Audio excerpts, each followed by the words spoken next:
All right, Mayor, I think we're going to get started. You ready? Yeah.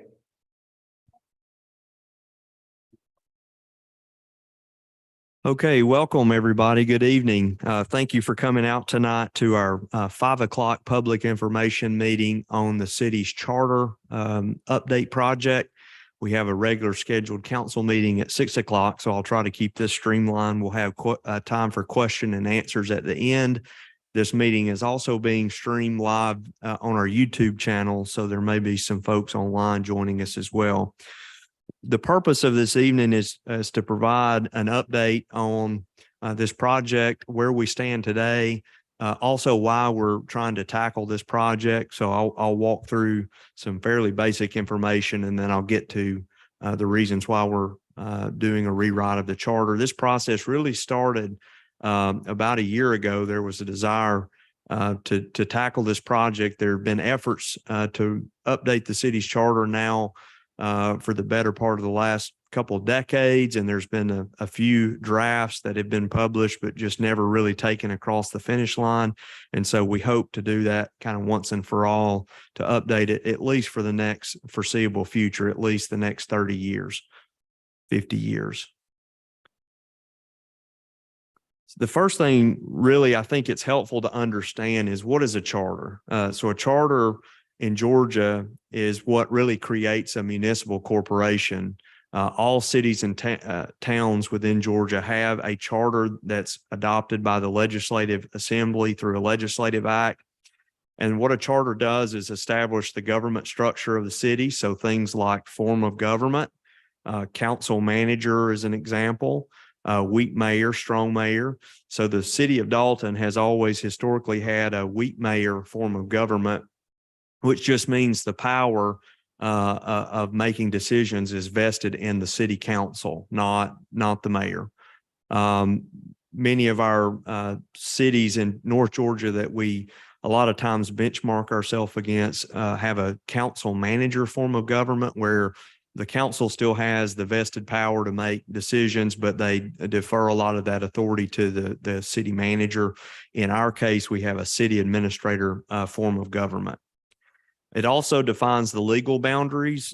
In our case, you've seen probably a bit of press on that recently as it relates to updating the city's ward map from the 2020 decennial census. The city's population grew approximately 1,400 residents over the 10-year period. And so through the General Assembly, we were able to update the 4 city council wards to rebalance the population distribution across the city. By and large, the districts didn't change a whole lot, but there were a few streets that changed just to rebalance that 1,400 increase in population. Obviously, the city's boundaries have changed a lot from the original incorporation of the city through annexation. And what the charter talks about is just that the city legal boundaries are those that are the most current annexation map with the city clerk's office. We'll look at that in just a second.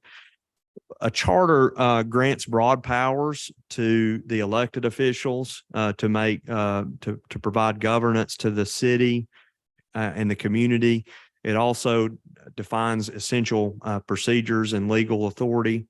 So when we say broad powers, we're talking about things like animal control, environmental health, basic things we know of our community that the elected officials have the ability to adopt ordinances and resolutions to provide for an orderly community and a safe and clean and prosperous community.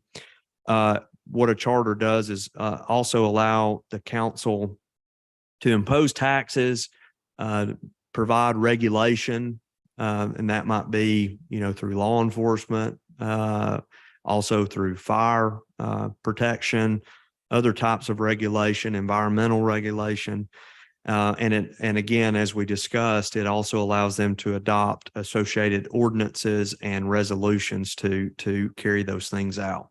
We're adopting a few tonight, or we anticipate the adoption of a few, one ordinance and two rezoning ordinance at our meeting later this evening. Those are examples of things that the council does. What a charter is, it's a broad grant of powers to the city. It's an outline of how the city is supposed to function, and it provides power now and in the future to govern via home rule. So the Home Rule Act was adopted by the General Assembly, and it allows cities to modify their charters via home rule, which is basically the amendment of your charter via ordinance. And we do that from time to time, but anytime you make a wholesale revision to the charter, like what we're proposing here, and what we've been working on the last few months, that actually has to go back to the General Assembly.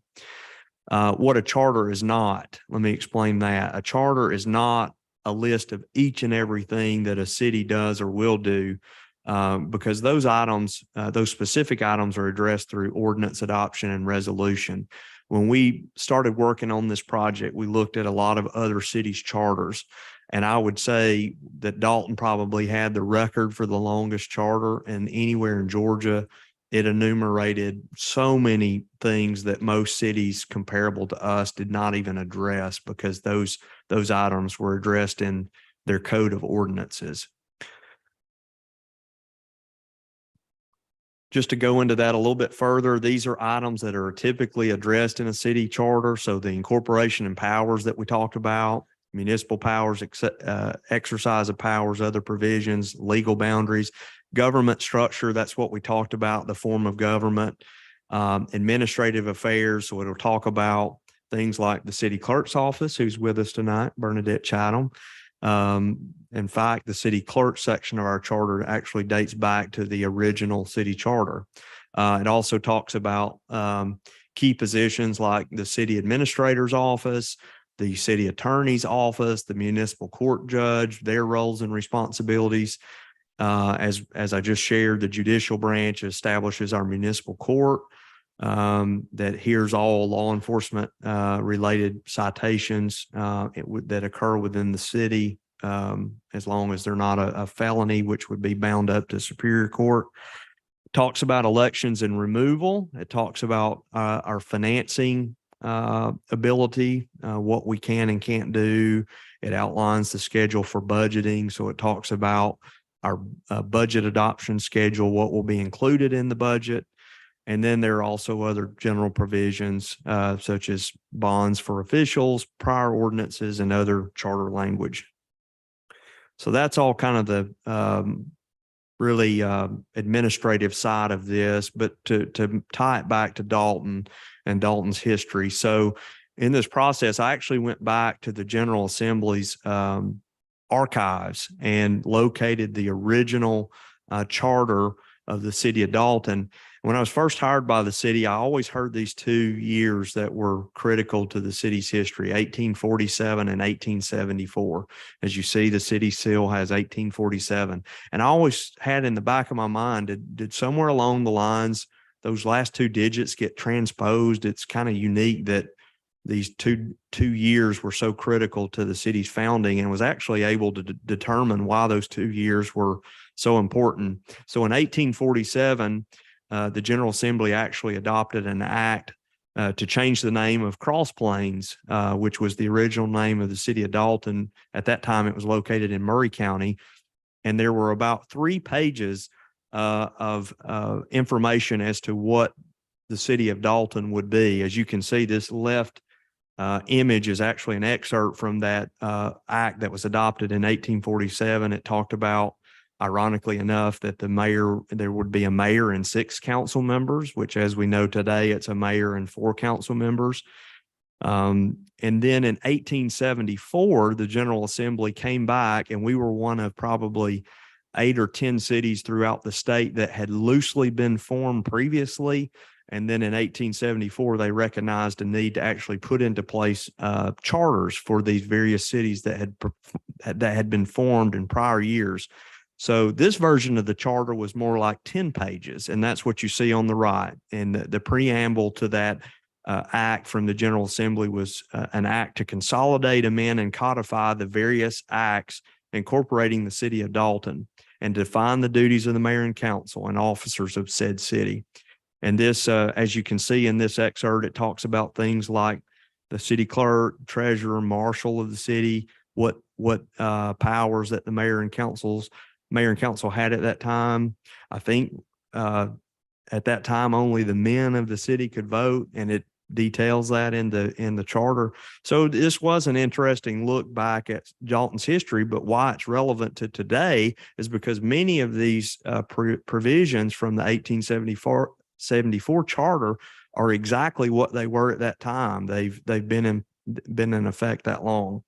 And sometimes that's good because things have not changed, but sometimes things have changed and the charter's not been updated. And that's problematic because you want your operating practices to match that, the powers that are in your charter. So I want to talk about what's in today's city charter. So the current charter, these are the 15 or so items that are included in the existing charter. And I want to take you to our website to show you how to access the current city charter for anybody that may want to look at that. It has an in general section. It has a section regarding elections, mayor and council, officers and employees. This is the section that talks about the chief financial officer, city clerk, city attorney, city administrator. And then you have the municipal court section, police and fire department section. We have an entire section on what we know as Dalton Utilities or the Water, Light, and Sinking Fund Commission. There's a section that created the Dalton Public School District, I believe in 1910. There's a street and sidewalk section, a taxation section, licensing and registration, which is what we know as the business license or occupational tax certificate, zoning and planning. And then it also, we have a section on authorities and commissions that exist through the city's charter, like the Downtown Development Authority and the Airport Authority, Building Authority. I'm going to switch real quick to the city website to show you how to access this. So if you go to our city website and go hover, first of all, let me call your attention. While we're going through this process, our communications director has put a link at the top of the website to follow all the relevant updates to the city charter update. We've had several work sessions. Those videos, including tonight's video, can be viewed on that. It also tells you how to ask questions or provide written comments to the mayor and council about the charter. And at the bottom, there are links to download the latest iterations of the charter draft. It has changed about 3 times from the initial published draft based on feedback from committees, based on feedback from the elected officials. To access the existing charter and all of the city's codes of ordinances, if you hover over the departments page of the website and click on Code of Ordinances, it brings you to our digitized Code of Ordinances, all the city code sections from chapter 1 to 126, our zoning ordinance, and the charter. So if you click part 1, charter and related laws, the entire city charter is hosted on this website and in its entirety.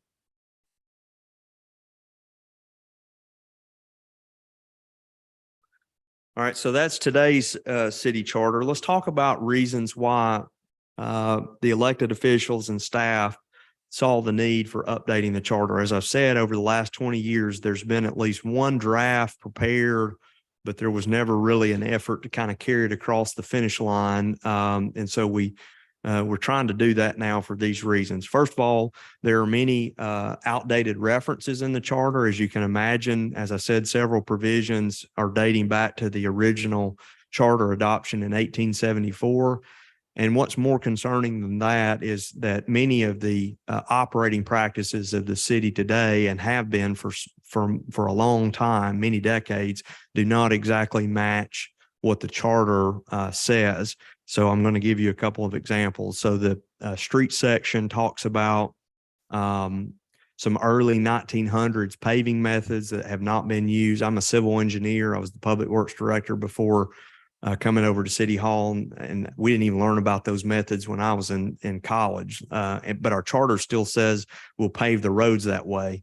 It also talked about citizens paying for the cost of road improvements based on their length of road frontage. So based on however long your lot fronted the city right of way, that's how you would be taxed on those road improvements, which is obviously not how we do it today. We have a general fund budget, and we have sales taxes that pay for that, and a citizen is taxed on their value of their property, but they're not taxed based on their linear feet of road frontage. One interesting fact that our charter still has today, and I presented this in Kiwanis a few weeks ago, and they said you might ought to leave this provision in there, somebody from the audience, but the police still has the authority to call citizens to bear arms for law enforcement purposes. And obviously that has not been done maybe ever, but certainly may not be applicable now when you've got 95 sworn police officers, and we're not worried about maybe some of the same things they were in the mid 1800s. So obviously that stuff like that needs to be cleaned up in this modern charter. Also, there's conflicting provisions within the charter itself. So, and one of the examples that I gave was that the appointment and removal of the chief of police and fire chief in one section says that it's vested with the council, and in another section it says that's vested with the Public Safety Commission, which we'll talk more about in just a second. So obviously, when you've got conflicting references even within the same charter, that's problematic. And one other noted provision is that the current charter shares that the city administrator has the authority to appoint and terminate all department heads. But in another code section, that power, at least for the police and fire chief, is vested with the Public Safety Commission. There's also some conflicting provisions with state law. So obviously there's a lot of state law that has changed since the mid 1800s, and some of our existing charter conflicts with that needs to be updated. Some departments or areas of service are not even mentioned. For example, the Parks and Rec Department, if you go to our current charter, it's not even referenced. So that's problematic because that's one of our top 4 expenditures in the city, and we feel like it needs to be included. And also, one of the biggest reasons to update the charter is this last one, bringing uniformities to the various city commissions and authorities. For years, all the various city commissions and authorities, like the Public Safety Commission, the Water, Light, and Sinking Fund, the Parks and Recreation Commission, the Public Works Committee, etc., they've all had various levels of authority and operating practices. And what we would like to do, because we obviously had a lot of turnover the last 10 years with some of these commissions, is to kind of unify them and what their authority would be and their scope would be, their purpose, also to identify a chain of command. And so I'll talk about this, but the current charter advises that most of the power is vested in that of the city council. And that's what we have now. These committees are not supposed to be entering into contracts on behalf of the city. That should be coming to the city council. But if you read the current charter, you might be somewhat confused to that. And then personnel practices. We want to streamline that so that all of the department heads have a clear chain of command to the city administrator's office, the mayor and council members, and then ultimately to the public at large. And right now, that's just a little bit all over the place as it relates to historical practices. So we'd like to bring some uniformity to that. So now I'll talk about Dalton's Charter of the Future. what did we do when we set out a year ago? What did we do to try to generate a new charter that would serve the city well for the decades to come? The first thing we did was consulted with GMA. GMA is the Georgia Municipal Association. All 530 some odd Georgia cities are a member of that. That's where we get a lot of technical support, guidance, and things to govern the city. Best practices obviously are shared through that organization. We just a couple of weeks ago had a District 1 meeting here at City Hall of all the mayor and council members of Northwest Georgia, and GMA came to present a legislative update and to share some of the common issues cities are facing. GMA publishes a model charter that's been updated, as you know, and especially in the metro Atlanta area. There have been a lot of new cities formed in the last 10 to 15 years. So GMA publishes what they call the model charter, which is the charter they would recommend a city adopt. There are different versions of that based on what your form of government is. So there's a council manager model charter, there's a strong mayor charter, there's a weak mayor charter.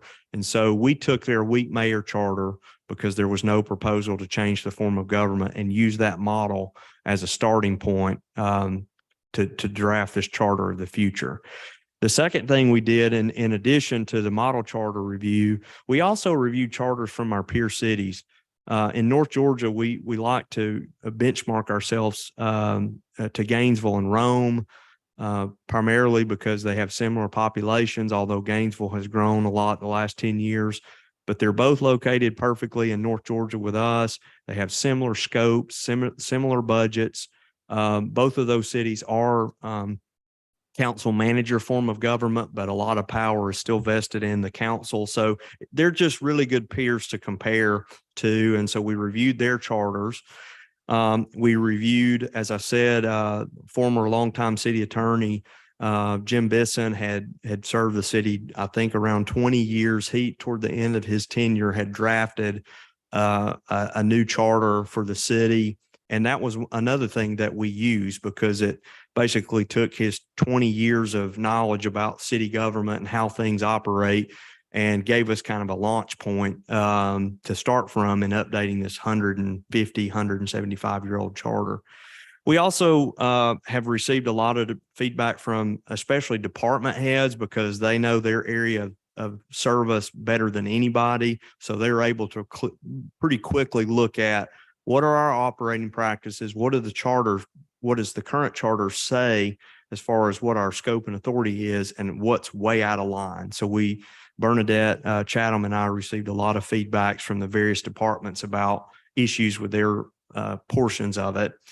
We've received feedback from the elected officials at a high level. Many members of the current council and mayor have served for many years, so they've been able to see how city governance is structured, how things operate, and provide feedback based on that. And then we've received a lot of feedback from various boards and authorities through this public outreach process.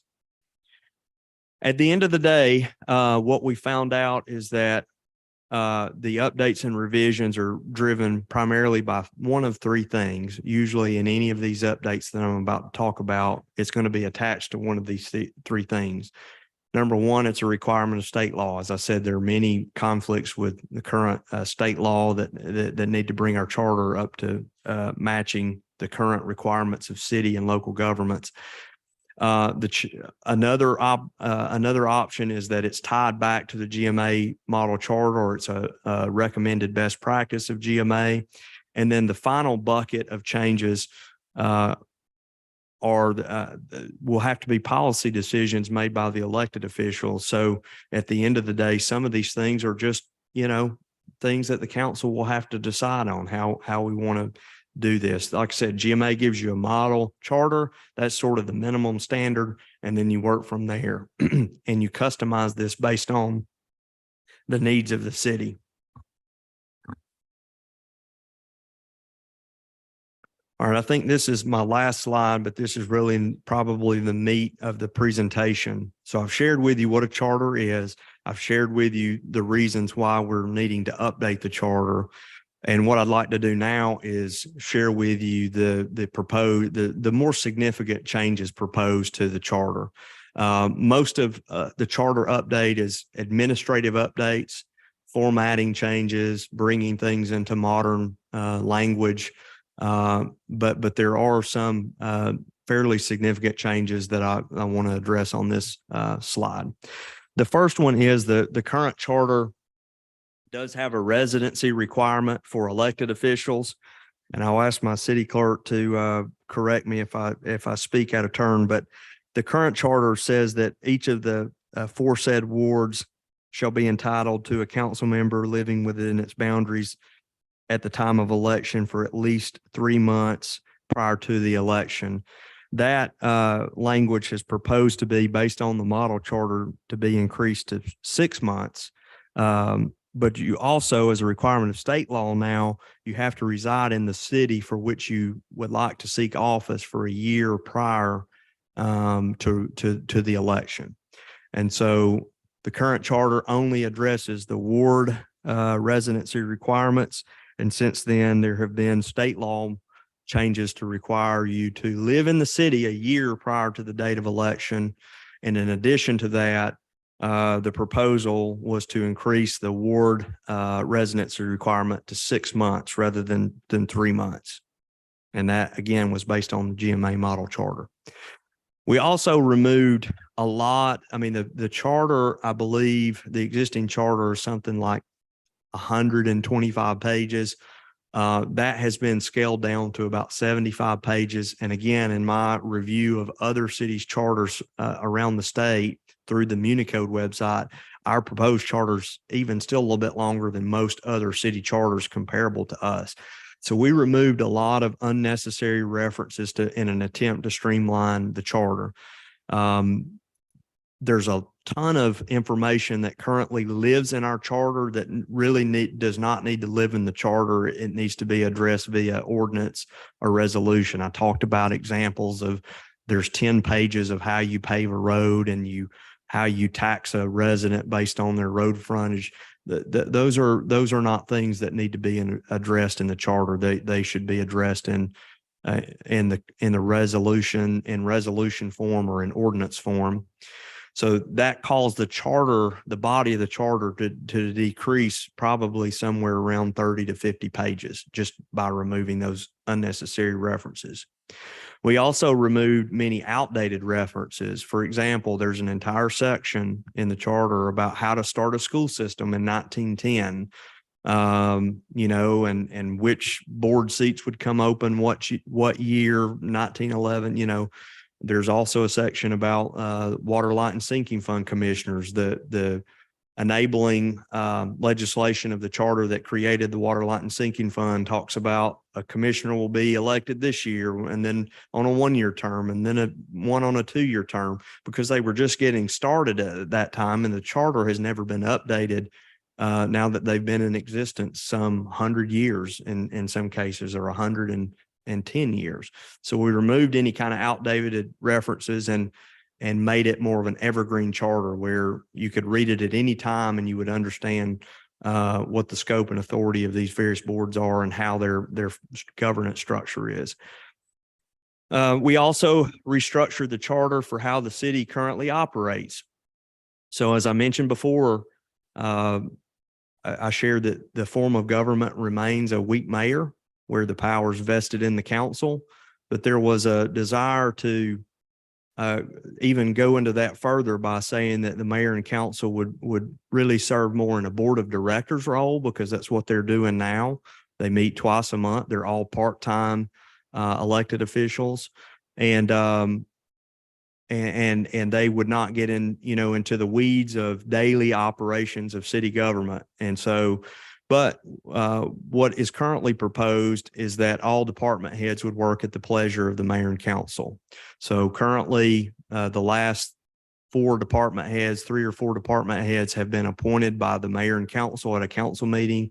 That would include like myself when I was appointed as public works director. Our Parks and Rec director, Caitlin Sharp, was appointed by the council after conferring with the Recreation Commission. Our Monday, May 15th. So 2 weeks from today, the council will be asked to be appointing our court administrator. And you had another example. And then our new public works director, Chad Townsend, was appointed by the mayor and council. So the proposed charter would propose to continue that. That may sound like, that the history of that's been streamlined, but it is not. In prior years, the Rec Commission has hired prior recreation directors. We've had, and not appointed by the council. We've had, obviously, I'm going to talk about more about this in just a second, but the chiefs, the fire chief and the police chief, have been appointed by the Public Safety Commission and not the mayor and council. GMA strongly suggests against that because they feel like the hiring and removal authority needs to either be vested with the elected body, who is accountable to the public, or to the manager, who is accountable to the council, not an appointed organization that are appointed citizens that are not in some way tied back to the voters. It also, the proposed charter sought to clarify the role of the city administrator. As I said before, in the current charter, there are instances where it gives the administrator authority to hire and remove certain department heads. And then there are other sections that have that authority vested with somebody else, whether it's the Public Safety Commission or the mayor and council. The goal was to try to make the administrator the chief executive officer of the city, and that administrator, that seat, would have the operational authority of the city. So as I said before, the council and mayor are part-time elected officials. They work other jobs. They have their own businesses. They're not involved in every single operational responsibility of the city. So the new charter seeks to give that operational authority to the administrator, and the department heads would report to the administrator. But as I go back up to the bullet point just prior, the authority for hiring and removal would be vested in that of the council, just like it has been the last 4 department head hires. I've spoke on this, but this is another key thing: the commissions, boards, and authorities. Again, the attempt to make their scope and authority more unified and consistent with one another. Again, these are typically citizen appointees. So usually the first meeting in January, the new council will vote to appoint members to these various commissions of the city and authorities that are expiring. Each year, you may have 1 or 2 appointees to each committee that come up each year. They're usually always citizen appointees. In some cases, the council members are liaisons with those committees. And in those cases, sometimes they're voting members of the committee, sometimes they're non-voting members. So one example I'll give you is the Trade Center Authority. The council appointee to that authority is actually a voting member of the committee.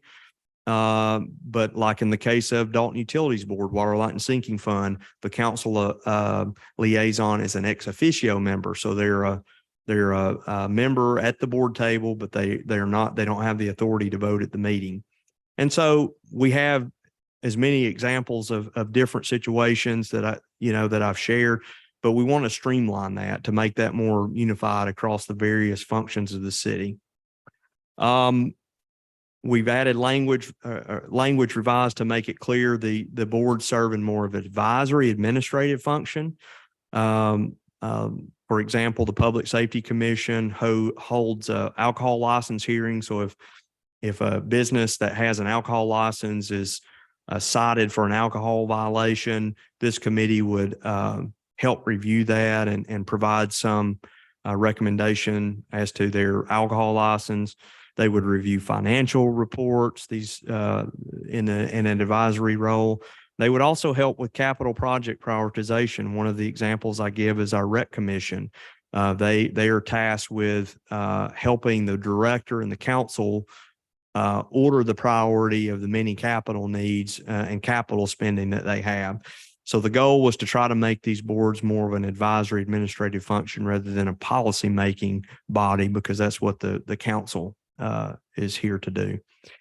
And one of the bigger changes, and we've met independently now twice with the Public Safety Commission to try to navigate this one because it is a biggie. The proposed charter removes or changes the hiring and removal of the police and fire chief authority. Currently, that's vested in the Public Safety Commission, and it's proposed that go to the city council like all of the other department heads. Again, as I shared, I put on the slide, it's a GMA philosophy. They want those that are accountable to the public to be the ones with that authority. And we've organized it. So just from a purely formatting standpoint, we've organized it in the form of the GMA model charter, which is available online. Anybody can pull that up and look at it. What are next steps? The next steps on working through this charter update is we're going to continue to finalize the working draft. As I said, there's now been, at least from the time the very first version was published to the public and to the elected officials, I think we're on our third revision. All of those, you can look at those sequential revisions on that city website that I just showed you earlier. And we anticipate more changes because this fourth bullet point talks about right now we're actually going through our 112 code sections, which are equally as outdated as the charter, and cleaning those up to match current operating practices. And those changes, we've already uncovered several instances of where the draft charter also needs to be updated.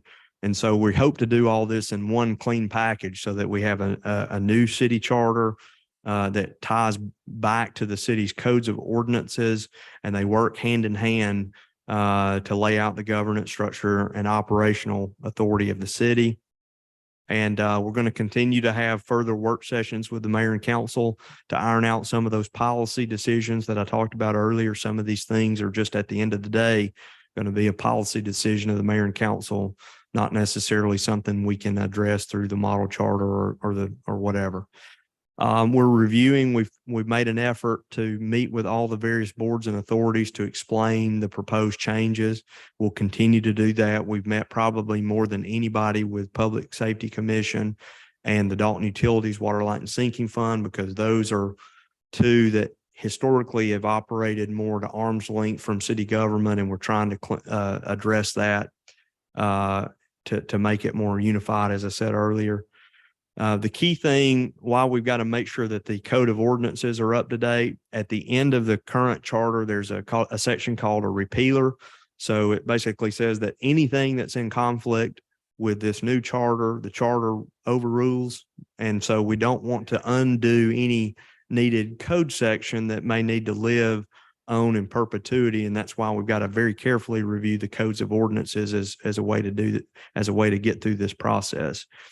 And then finally, as I shared earlier in the Charter 101 section, if you're making minor changes to your charter, like ward distribution, ward map changes that happen every 10 years or other small things, those can be done via the Home Rule Act by the council adopting ordinances to amend the city charter.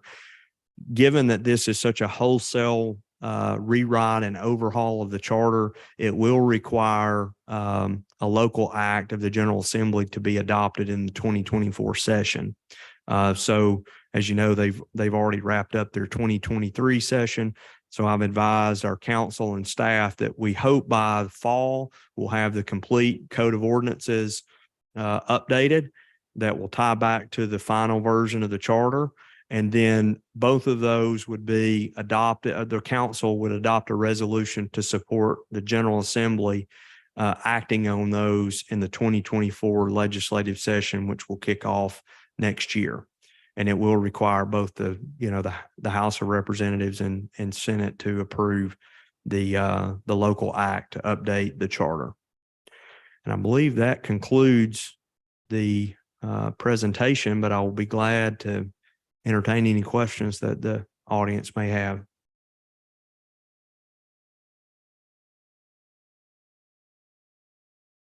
We also, on the website, we give you instructions for how to submit comments to the city clerk's office so that those comments can be disseminated among the mayor and council members.